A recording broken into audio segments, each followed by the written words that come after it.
agnostics, long-haired weirdos, short-haired weirdos, vandals, hooligans. The government, hug the government, love the government, hug the government, love the government, hug the government. Welcome to The Politics Guys, a place for bipartisan, rational, and civil debate on American politics and policy.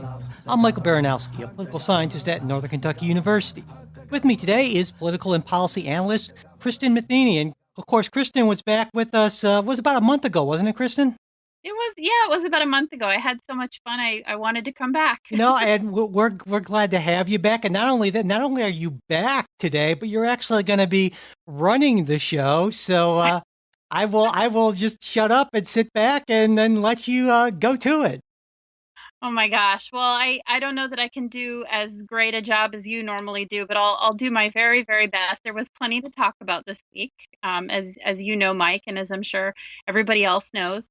Obviously, the first thing that was sort of on everybody's minds and kept popping up on everybody's news feed this week was the budget deal.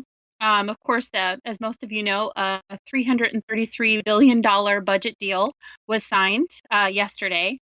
The bill passed easily. It passed with an 83-16 vote in the Senate and a 300-128 vote in the House, which, shocked really nobody.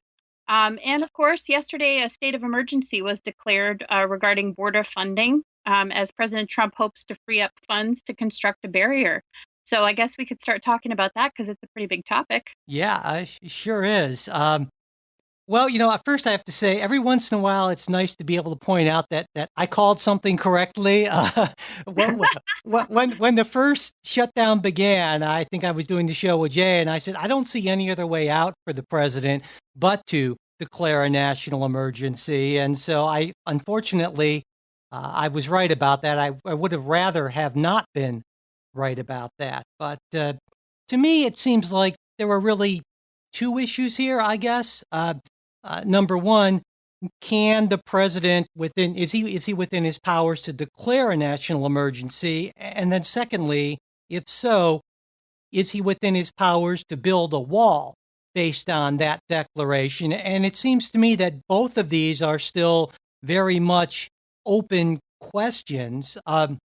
But I think before even the legalities of it, it seems to me that just on a common sense sort of understanding of the term, this is no national emergency. I mean, legal immigration is way down from where it was in the early to mid 2000s. Drug seizures are not up at all significantly. And even the president himself said, well, I didn't have to do this, but this was just faster. So, and again, it seems to me that it's hard to argue that this is a national emergency in the sense in keeping with the spirit of the law. Now, the letter of the law is a different thing, but I was just wondering, do you think that this is a true national emergency? I do think that it is a national emergency. I had a very interesting discussion actually with my sister-in-law. She was visiting a couple of weeks ago. She lives in Los Angeles. My husband's family's from Los Angeles, and she, has a lot of opinions about, this emergency on the border, so to speak. And she said that it's not something she sees the effects of.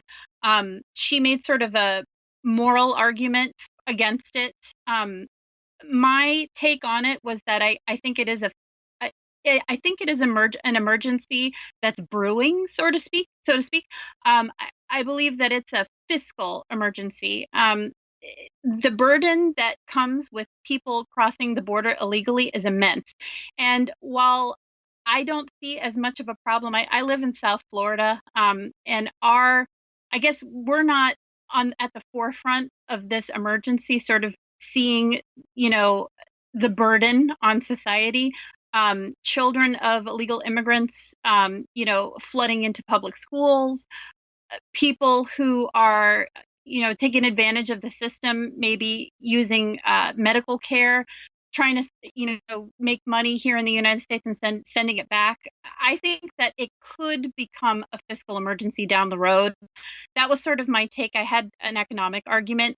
I choose not to make the moral argument because I don't think that it holds a lot of water, especially as somebody on the right. I think that rather than making that argument, I choose to stick to a more fiscal argument. So I do see this becoming an emergency. I think it's something that, I think we're already in over our heads economically when it comes to this, but I think down the road it could become much, much worse. I guess that's sort of my take on it. Okay. Well, yeah, I don't disagree with your description of the problem. I guess that and maybe it's a semantic thing in terms of what the word emergency means, but Right. I think legally, then that's the first question, whether or not you think that there's an emergency or not in whatever, kind of common sense or dictionary definition you want. It seems to me that based on the language in the statute, that the president is within his rights to declare a national emergency. Now, I would argue that that totally goes against the spirit of the statute, but the actual letter of the law, I think that he probably has a pretty good case. And it also seems to me that, a provision was built into this law where if Congress believes that the president is not within his rights and it is a fake emergency, essentially, that Congress has a way to deal with that by passing a resolution against it. And then if the president vetoes it, which he certainly would, they can override that with a two-thirds majority, which I don't necessarily think they would have. But to me, it seems pretty clear what's going on here is that the president asked for a certain amount of money for his wall, and Congress said, no, we're not going to give that to you. And so then the president basically needed to find a workaround to subvert I would argue, the constitutional balance of powers. And so he latched onto this emergency thing. I mean, isn't it sort of troubling, I guess, that the fact that the president, in his own words, said, I didn't have to declare an emergency, which would suggest an emergency you don't have to declare, I would think sort of by definition is not actually an emergency, but I did it because it was faster. I mean, and the Constitution is pretty clear about who has the power of the purse. It's not the president, it's Congress. And to me, this is a huge separation of powers issue and immense executive overreach, something that a lot of folks pointed out this week that Donald Trump himself had major problems with when President Obama was doing it. But all of a sudden now, when he's in the big chair in the Oval Office, it's a different story. Right. Well, I did a lot of research about where President Trump thought that he was going to get the money from, or where he expects to get that. I believe it's $8 billion to construct this barrier. And I was very surprised to find out that only a portion of that, I think it was a little less than $1.4 billion of $8 billion, he was expecting to get from congressional legislation. I thought that number would be higher. He's expecting a lot of that money to come from the Department of Defense, their counter-drug initiatives. He's expecting a lot of that money to come from, almost half of that money to come from the Pentagon. Different construction funds, things like that. Some of it would come from the Treasury Department. I believe there are a few other, sources for that money, at least, what he's expecting. So I think maybe I took that, well, I don't really have to declare a state of emergency. I'm just doing it, to get it done faster.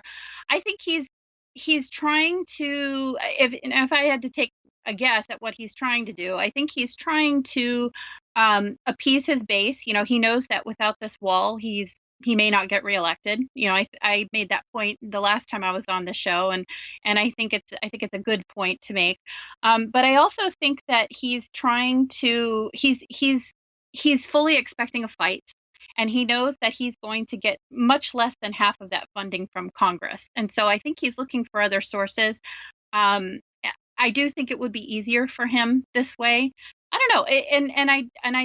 I do agree with you that, just a few years ago, he was, just blasting President Obama for lacking fiscal discipline. Last year, the Bipartisan Budget Act of 2018 was passed, and that was largely in response to a lot of the things that President Obama was doing. Sort of, what did he say? I have a pen and a phone. And I think that, this is, a lot of people are questioning President Trump's behavior here, basically. Is he doing the same thing? Is he falling into the same trap? I don't know. I don't know yet. I was critical of President Obama's overreach and his lack of fiscal discipline, and the jury's out on whether or not President Trump is falling into the same trap. Well, I certainly agree with the reasoning, but I totally disagree with whether or not the jury's out. I mean, I think the jury came back with a verdict on that right away, and President Trump is making President Obama look like an amateur, look like a piker when it comes to sort of executive overreach, and I think it's because even President Obama and past presidents, while they pushed the borders, there were still some concern about what the norms of behavior were. And I think President Trump just doesn't care about norms of behavior. I don't think he cares about a wall even. It doesn't matter to him, I don't think, one little bit if a wall actually gets built. What matters to him is that he's loved by his base. And if that means a wall, that's fine. But I still believe that in my heart of hearts that President Trump has no loves, no principles, no concerns that do not directly relate to the greatness of Donald J. Trump. And that, to me, whether we're talking about a conservative or a liberal, is a deeply, deeply troubling thing. But more to the statutory authority here. In the second part, it seems to me that based on the research that I've done, that there are two basic grounds that he could base this building project on. One being that the Secretary of Defense is allowed to start a military program once there's a declaration of emergency, if that's needed to support the armed forces. That seems to be pretty shaky ground about a border wall. There's not a whole lot of support the armed forces there. And the second thing as well, is that essential to the national defense? That, to me, I think this is certainly going to be held up for quite a bit of time, not only because of that, because even if it passes through that, then there's the issue of taking all these public lands through eminent domain, which people are going to fight as well. So you could easily picture this basically just running out the clock, and let's say President Trump isn't reelected, then not a single inch of extra wall may end up getting built, because I would argue it's never really been about the wall for Donald Trump. Well, I would be inclined to agree with you for a lot of that. I am a registered Republican, and I've been a Republican activist for a long time, but I make no secret about the fact that I tend to lean a little libertarian. So the words eminent domain, send a shiver down my spine. And I would say that that's been kind of my calling card from day one with this whole project, is how are you going to get those lands? You're talking about private lands along the Rio Grande, down by Calexico. A lot of this land is farmland. A lot of this land is privately owned land that's been in families for centuries.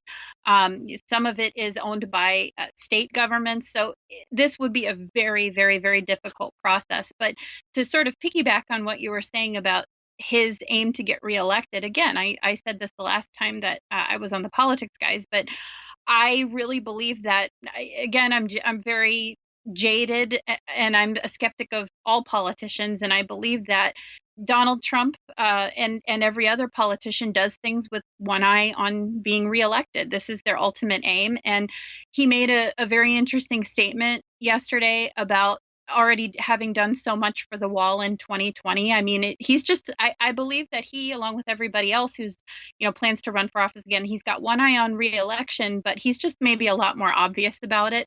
Yeah. And a lot more transparent to that end. And I think that he believes, I agree with you, that whether or not the wall gets built is a whole other thing. It's how people perceive that, he's tackled this issue. Has he made headway?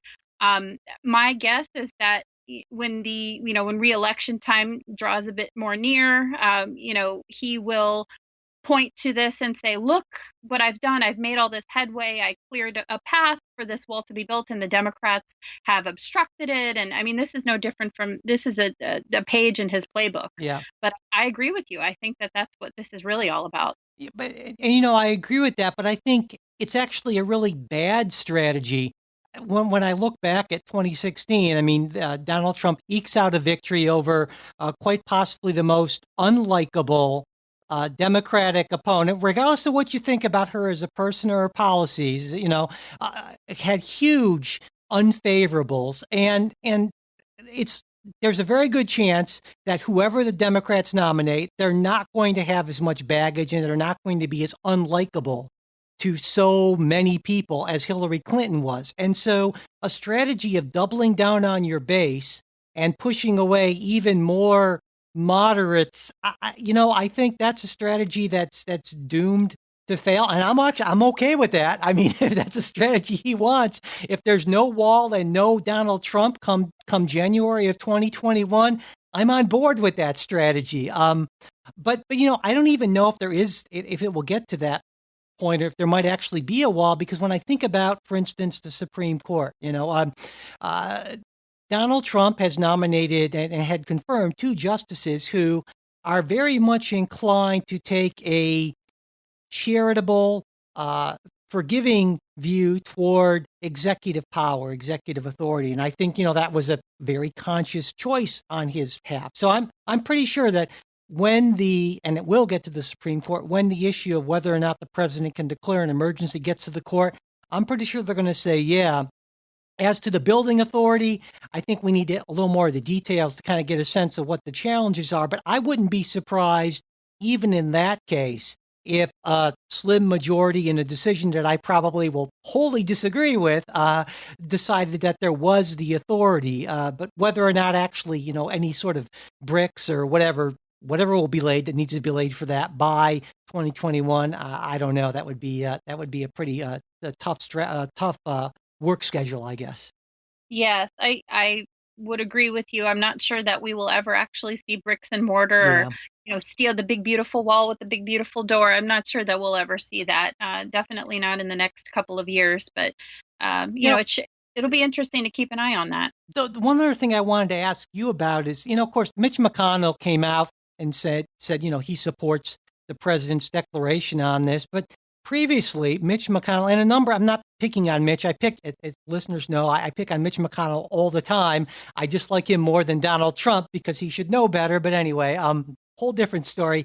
But it seems to me that Mitch McConnell and a number of other Republicans are in kind of a weird situation here, because they have for a long time pushed hard against executive overreach. And actually, I agree with them on that. I think that Congress is not just a co-equal branch. It was intended by the framers to be the first branch. And I think Congress it's tragically abdicated so much of its authority and let the executive take so much authority. And I wonder what Republicans in Congress who have made this such an important issue, if that was something they actually cared about, or if it was just basically BS that they were using to, will they have the courage of their convictions? What do you think?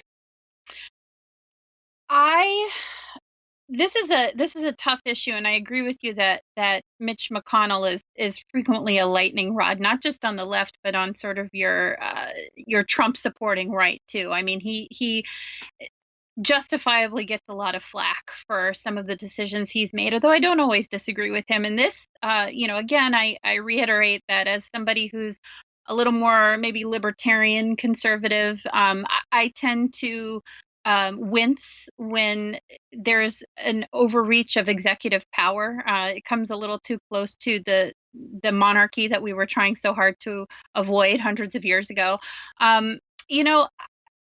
I would say that if there was one thing that I would criticize about Donald Trump other than his tweeting, it would be the fact that he does, in my opinion, commit some overreach here. And I believe it is hypocritical when you consider that Republicans in Congress really railed against President Obama for doing exactly the same thing. I would argue more than Donald Trump. I believe that President Obama really took advantage of his executive power in a lot of different ways. But we see Donald Trump falling into the same trap. And I do think that the Republicans in Congress and, certainly people like Mitch McConnell are stuck in between a rock and a hard place, because a lot of these people were elected to support President Trump. Republicans elected them or reelected them, put them there, sent them to Washington to back up the president on a lot of these initiatives that people, Republicans in particular, felt very strongly about, like the border wall. And I think a lot of them are really stuck. Like I said, they're looking at reelection. Republicans have lost the House. There obviously things have started to, slide a little bit. And I think that they are really stuck. Do we maintain our integrity in that sense? Do we keep, railing against this executive overreach? Or do we support the president no matter what? In which case they'd be accused of playing politics. I don't know that there's a winning scenario there for them. But I also don't think that the public in general cares a whole lot about balance of power, executive overreach type issues, which is why it's easy for them to basically use that when it's convenient and then drop it when it's not. Now, I believe there are some people in Congress who legitimately care about the institution and understand the long-term detriment to that. But for the most part, I think they become so short-term focused that, it just doesn't mean a whole lot. But I will say, I think the House will end up voting on this. And I believe the way it's structured is that then the Senate will have to vote, that McConnell won't be able to stop a vote on that. And I think it will be interesting, number one, to see what the vote is. And then number two, to see the justifications for those, executive overreach, people in the GOP who've, been worried about this for so long, all of a sudden to say, well, it's okay when our guy does it, just not when the other guy does it, so. Right. Yeah. And that's politics. I mean, that is how Congress and a lot of politicians work, pure and simple, is, that news cycle is short, and people have, short-term memories, and they think about the immediate, and what's immediately facing them is 2020. So it'll be interesting, like you said, to see how that transpires. Absolutely. So I believe, is it time to move on maybe to the next topic? Yeah, let's do that. Okay, so the next thing that we wanted to talk about was maybe a brighter spot in terms of policy and legislation, the Public Lands Bill, which was recently passed overwhelmingly in the Senate, 92-8. Most critics are saying that it is, and most pundits are saying it's a win-win for everybody.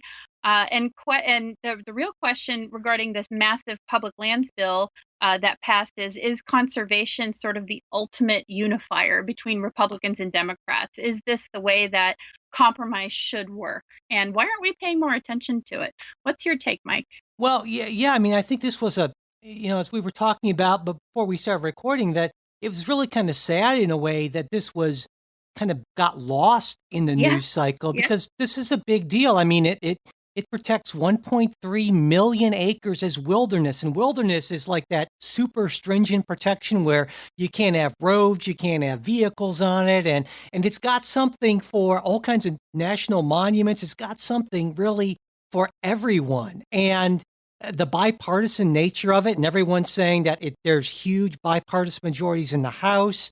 The president is behind it. I mean, this is a big deal. And I guess on one you can say, is it conservation? I don't think it's conservation so much.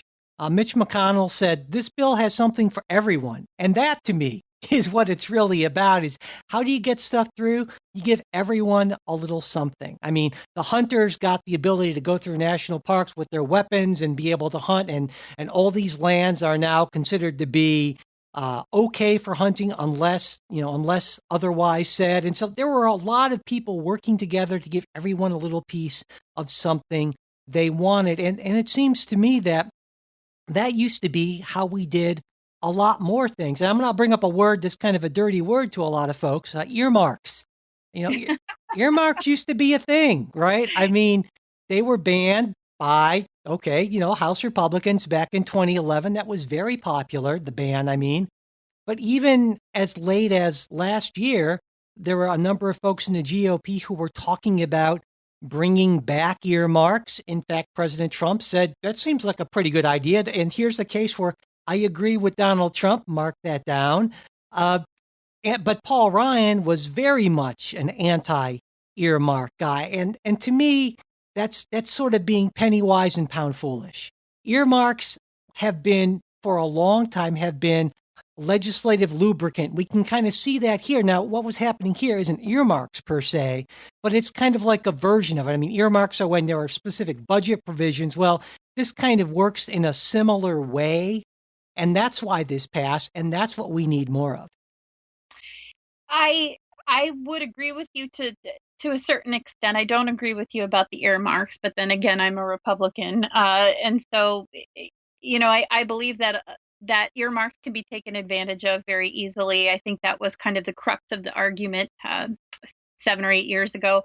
But I think I wanted to comment on what conservatives love about this, because I had a conversation with somebody yesterday about this, because it wasn't something that, as you mentioned, that was up on news feeds, and it wasn't making the daily media rounds. We were sort of bombarded with news about the budget and Amazon and all the other big stories. And what I really appreciated about this bill, and I know other conservatives feel similarly, is that the taxpayers didn't have to foot the bill for this. Right. The money was already there. It was actually part of a program that had lapsed, the Land and Water Conservation Fund, and that money is just going to be reauthorized. So I think that's why conservatives really rallied around this. I think Democrats, from a policy perspective, obviously, I think that they favor anything that where land is set aside for wildlife, for habitats, for purposes like that. But I think just as something that's really a touchstone in American culture. I mean, sort of to harken back to our beginnings, the idea of public lands and national parks and expanding national parks and protecting rivers and wilderness. This is all something that's been around for well over a century. And the United States was the first to embark on it. So this is something that sort of goes back in our history, something that's always united us. And like you said, it was a shame that it didn't make more news, that I didn't see it more. Nobody saw it more, because the person I was talking to hadn't even heard about it. I had to explain it, and I said, this is a great example of how compromise works, how Republicans got a little something and Democrats got a little something, and we were able to work together. Yeah, in fact, as you were saying that, I was looking over to this will sound incredibly geeky, my bust of Teddy Roosevelt, who is probably my all-time favorite president. I mean, that's, he was kind of the guy, right? The father. Yeah, and I mean, this is about, in the traditional sense of being conservative, to conserve. I mean, and that, right there. So yeah, I think there is a lot that can unite us in this. And I think that's part of the reason why it got downplayed, because stories where Republicans and Democrats get along, that's not conflict and awfulness and so forth. So it's, not going to be a big news story, sadly. But I wanted to ask you another thing on the earmarks thing. So let me kind of present my case a little bit and get your response to that, if that's okay. Sure. So I did a little digging into this, and back in the last full year for earmarks, which was 2010, according to Citizens Against Government Waste, and they're a pretty government waste group, fairly right of center group, and the name would suggest, they estimated that earmarks were around $16.5 billion. Now, for one thing, obviously, that money wasn't just flushed down sewer grates. Some of that actually went to worthy programs. Maybe not all of it. I mean, there are your bridges to nowhere and things like that happen. And that's, something that I think you're right to be concerned about. But let's assume that even if all of that money was just flushed down drains that do nothing, basically, still, if it's all waste, that's 0.47% of the federal budget. Now, what do you get in return for that? You get a whole bunch more actually getting done to kind of grease the wheels of the system. So I'm not saying we should waste money to grease the wheels of the system, but maybe there's a compromise here. I was thinking about how this could work and address the concerns that I was guessing you would have, and try to actually make them work. And I was thinking maybe some way to return earmarks, but sort of set a ceiling as a percentage of the budget that earmarks could be, to kind of address these things, or try to develop, more transparency with it. But it seems to me that there's got to be a way to bring back what made them worthwhile, with and to have some kind of way to make sure that we don't encourage the kind of corruption that in some cases, you're absolutely right, that earmarks did lead to. Right. I agree with you 100% on that, believe it or not. I do think that there was a reason why politicians started earmarking these bills, setting aside money. Obviously, this leads to things like slush funds that are just no good for anybody, or these useless programs, these light rail trains and bridges to nowhere. And I mean, we've certainly had our fair share of them in Florida. In grad school in California, I know California is currently underwater with a lot of these projects, but for every project that seems to make the news, obviously, because these stories attract a lot of attention. You have people like Senator Rand Paul, drawing attention. There are a lot of these programs that are just wasteful, and it's clear that there's a lot of corruption. There's a lot of back scratching. Somebody knew somebody when they worked at this company, and so there's a little back scratching going on. And I do agree with you that there is a purpose for them. A lot of good programs and a lot of good projects have emerged from earmarking. I don't think I mean, just as anything else in politics, are they bad sometimes? Sure. Are they all bad? No. There's never really a black and a white. Everything's sort of a varying shade of gray. So I do think that if we were able to set a cap, sort of a compromise somewhere in the middle, maybe this could be the new public lands bill, and there would be sort of a win-win for everybody. Yeah, I think probably the big problem behind that actually happening is that's one of those things that it's hard. The optics of it are really bad, right? Saying we're going to bring back earmarks, and once you do away with something like that, trying to bring it back is pretty tricky. Just like with, say, something like congressional salaries, I can make what I think is a really great case that congressional salary should be way higher, and that congressional staff salary should be way higher, and but that's a pretty tough case to make on the surface of it to the American public. So that's why unfortunately, I don't see that happening, but I really think it's something that could potentially do a lot of good if it were done right. Right. Well, like you said earmark is a dirty word, and I'm not sure that it's only a dirty word on the right either. No. I mean, there are a lot of people in the middle and on the left who, depending on, again, we go back to politics, but who's in office, who's doing the earmarking, who controls Congress, who controls the House, where are these projects coming from? Republicans tend to kind of stick their fingers in their ears and ignore when it's a Republican project, and vice versa on the left. So it'll be interesting to see what happens there. Yeah. Hopefully maybe they'll take our advice. Yeah, they really should. I think so. Definitely. And so with that in mind, I believe that, Mike, you had some Patreon supporters. Yeah, I am excited to say that we have some new supporters this week on Patreon. A bunch of them actually in the last couple of weeks because I was off last week. We have Chaos Frosty, who is a new supporter, and Stephen and Bruce and Hayden, and they're all new monthly sustaining supporters on Patreon. So thank you all so much. Also, I forget, this is, God, I'm having I can't be having senior moments. No, I'm at middle-aged moments. Is that a thing? I don't know. Yeah, but anyway, Todd and Teresa, not too long ago, increased their monthly support. I can't recall if I mentioned that last time, but even if I did, I'll thank you again. We really appreciate it. And also, thank you to Benji, who recently decided to make a big jump in his monthly support to the show. And that means a lot to us financially and otherwise, and we really do appreciate it. One thing I wanted to mention along with that is when he became a new supporter, Hayden wrote, "This is the first time in my life that I've become a financial supporter of any podcast or any media at all, for that matter. Said, you guys deserve it. I think what you do in providing constructive, realistic, contextualized, yet organic narratives of current issues is unparalleled. What especially impresses me is the quality of work you do, given how small of an operation it seems to be, at least compared to my other favorites like NPR, KCRW, and Potomac Watch. I feel that a contribution to you will go further than to any other podcast." I thought, wow, that's exactly the kind of thing that I agree entirely, and it means a lot. So, Hayden, thank you so much. He also asked a question. He says, do you have any more recommendations for In the Weeds political podcasts that address current news and politics? And, I had a couple of things. I just pulled up basically what's in my podcast feeds. And I listen to Vox's The Weeds a lot. Now, what troubles me about it is it tends to be almost entirely left of center, but they do some good policy stuff. When Ezra Klein, he has Ezra Klein show. When he has conservative guests on, I think he's almost always worth listening to. When he has liberal guests on, which is most of the time, I generally listen to a few minutes and go, "Oh God," roll my eyes and move on. And that's speaking as someone that's left of center.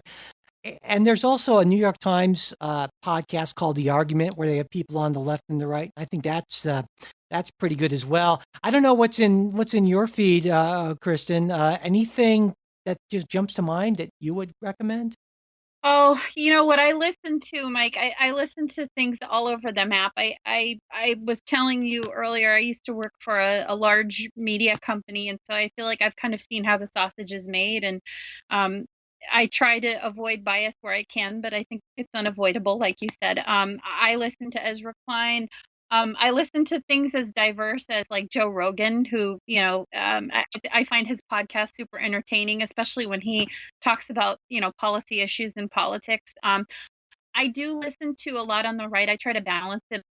Your left, right, center, obviously is a good one. I mean, I love Ben Shapiro. I don't always agree with Ben Shapiro, but I think when you get him wound up, he's very entertaining as a balance to some of the left-leaning podcasts. I listen to a bit of everything. Yeah.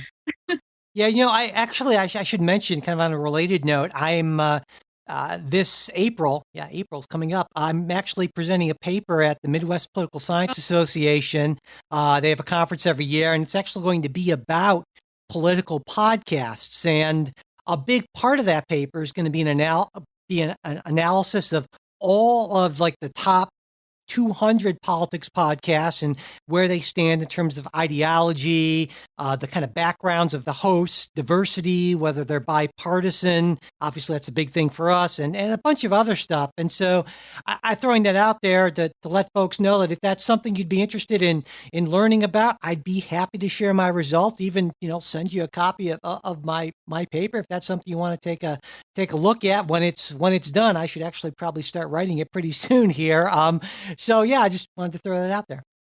That is amazing. I would be interested in reading that. I'm sure everybody would be interested in reading that. It's politically the podcasting world is a bit of a minefield, and to sort of avoid the inevitable listening to people who agree with you and living in the echo chamber, sometimes you have to reach across the aisle and listen to a little bit of everything to get a more full view. Absolutely. So I appreciate that you're doing that. That's awesome. I think it should be really interesting. So yeah. But then folks, so again, we appreciate all your support. And if you would like to become a supporter and get a shout out and all kinds of extra bonus type stuff, just go to patreon.com/politicsguys and you can check out all that's available there. And we really do appreciate it. Definitely. So getting back to the hot news of the week, there was quite a bit of it, and we cannot let this episode slip by without talking about Amazon rethinking its New York headquarters. That sort of dominated the cycle, especially earlier in the week. But people have been doing some Monday morning quarterbacking and talking about that. So if you were living under a rock, you may not have heard that Amazon has decided to pull its New York headquarters. And of course, they're eyeing other sites for their headquarters. But a lot of this had to do with the protests going on in New York. New York is notoriously it's a famous place for this sort of combat between Democrats and Republicans, unions, protesters, and there was a lot of that going on. And so Amazon decided to pull their interest, and there's been quite a bit of backlash. It's been louder and louder as the week has gone on. What's your take, Mike?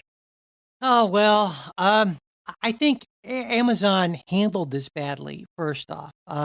I think that their strategy of just basically negotiating with just a couple of top politicians and not bothering to talk to anyone in the community, or, to start with, was a bad move. I mean, it's like a basic sort of thing is you talk with people and get buy-in at that level, and so that you don't have these kind of problems down the line.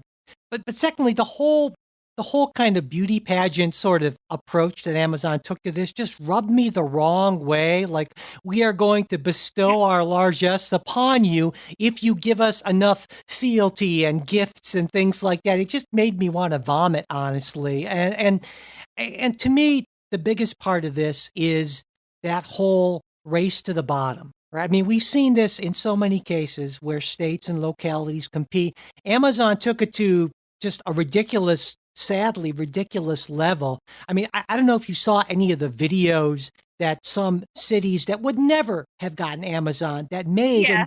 and on one level that's humorous, but on the other level, it's communities taking time and effort to do this stuff, resources that could have been spent far better doing almost anything else. And Amazon's, initial claim that, oh, well, we're considering almost any mid-size or above city clearly was bogus, given the fact they went with the, Crystal City, Virginia, right outside of DC and New York City. And I mean, it's just a sad commentary, I think. And it's bothered me for a long time. And I think it's really there's a lot of good things about federalism. I am not anti-federalism for many reasons, but one of the bad things about federalism is it creates this sort of destructive competition between communities to give away more and more and more. I think Jersey City was offering $7 billion.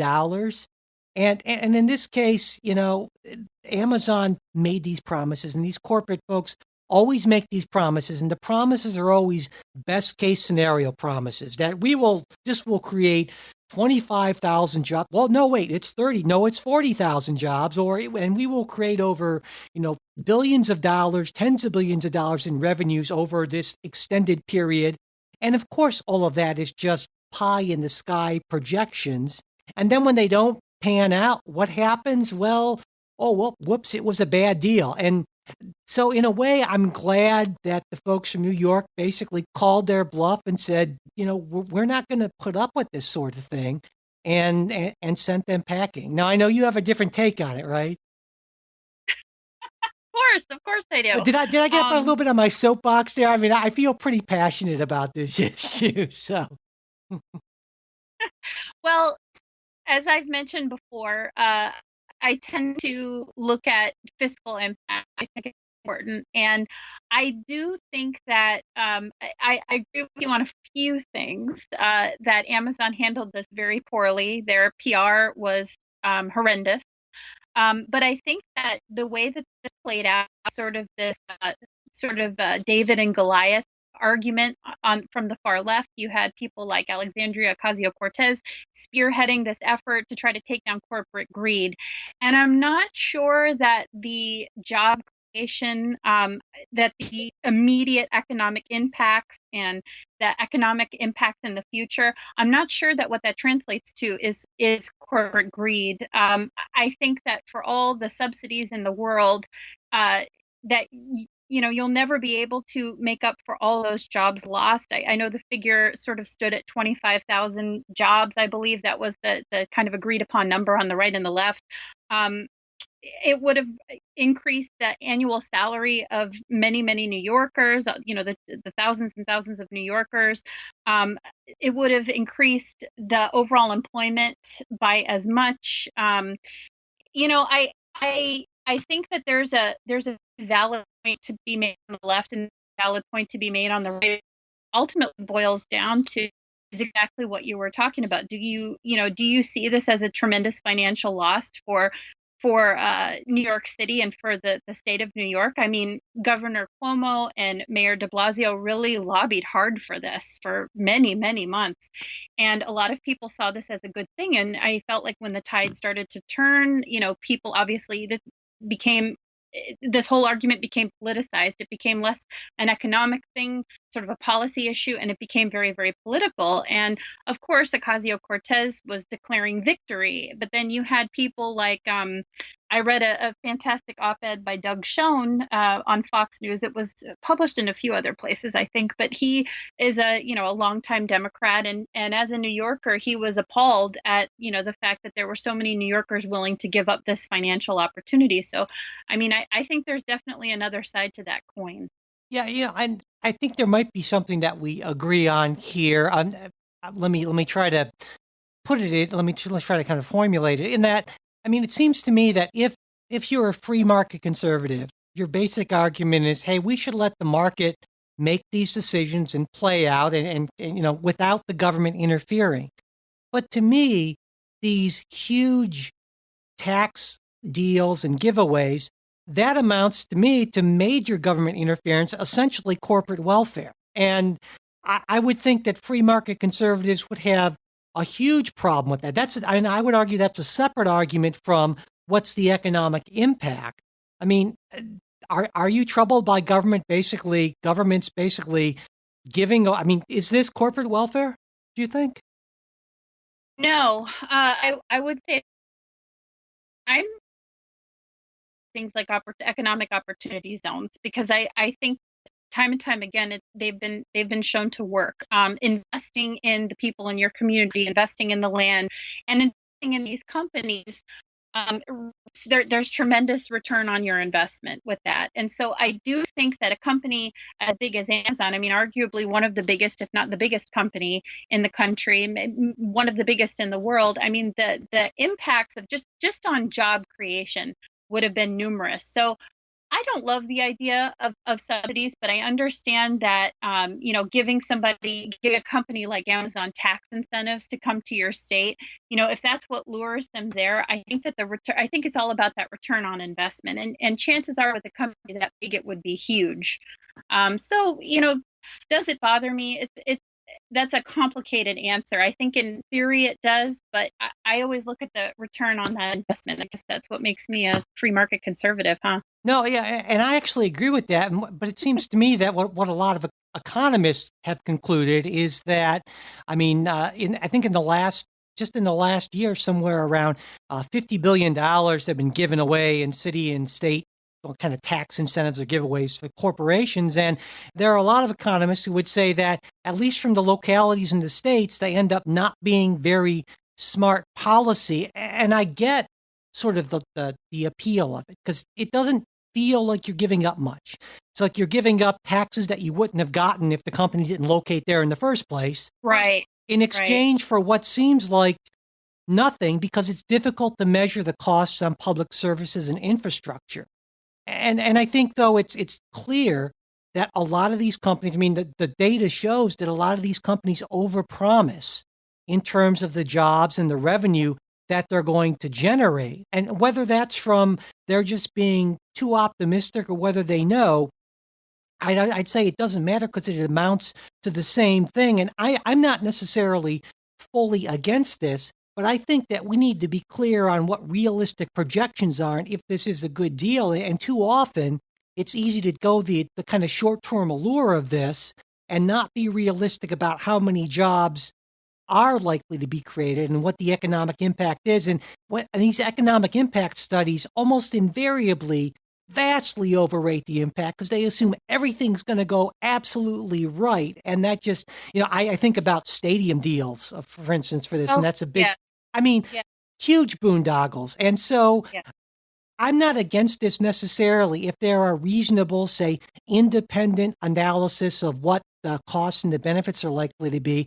But it seems to me that that's just not usually the case, I do know, and I can't help but think of when you were talking. I mean, obviously, I'm a native Floridian, and I live in South Florida, and this is where I work and make my home. And of course, for the last few weeks, and I've been hearing about these politicians, Governor Cuomo, I think Mayor de Blasio somebody made a statement about how New Yorkers are flocking to Florida because.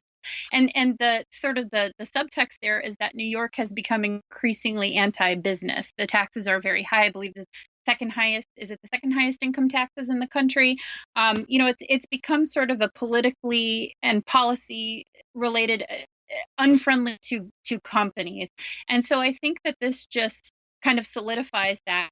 And not that I think that Amazon's going to be moving to Florida anytime soon. I don't think that's going to happen. But I wouldn't be surprised if they did seek out a more business friendly climate in another state. And I think if nothing else, this just kind of furthers that argument. And from if I'm being critical of people on the right, I believe that conservatives will use that into the future to make political arguments. Look at this place where there are these high income taxes, and it's become increasingly hostile to business. And you have these left wing protesters that are talking about corporate greed. And look at what happened. I mean, they're going to declare this a loss for New York, whereas people who, obviously are objecting to corporate greed are going to declare this a win. And I don't know. I mean, maybe it's a stalemate. Yeah, well, I mean, I agree with you on the whole corporate greed talk. I think that's just sort of, ridiculously inflammatory and so forth, as if suddenly somehow in the last 20, 30 years corporations became greedy, I guess, and before they weren't, and people were lovely and wonderful. And to me, Right. that human nature is what it is, and what we need to look at are the basic structures that, and incentives that cause people and corporations to believe the way they do. But trying to appeal to greed or be a better person, I think that's just ridiculous, and just is kind of playing to your base and isn't very solutions oriented. So on that, you and I think absolutely agree. Oh, yes, I would agree that we agree. So on that note of agreement, I guess we should just quit while we're ahead. What do you say? It sounds like we got a lot in this time. Yeah, definitely. So, but we're not done yet exactly, because as soon as Kristen and I are done recording this show, we're going to be doing our special supporters only bonus show. So if you are a supporter on Patreon, that should be ready for you by the time you hear this, if I'm doing my job right. And if you want to be a supporter and get access to that and all the other good stuff, it's patreon.com/politicsguys. Also, subscribing to the show really helps out, as does sharing episodes. Word of mouth, always the best advertising. We would greatly appreciate it. And if you haven't already left a rating or review on iTunes or whatever your podcast app is, that would be great if you could do that too. That would help us out a lot. The executive producers of the Politics Guys are Michael Baranowski, Jay Carson, Bruce Johnson, Wilma Moreno, and Benji Fishman. Today's show is produced by Michael Baranowski. We'll be back with the new show on Wednesday. We hope to join us.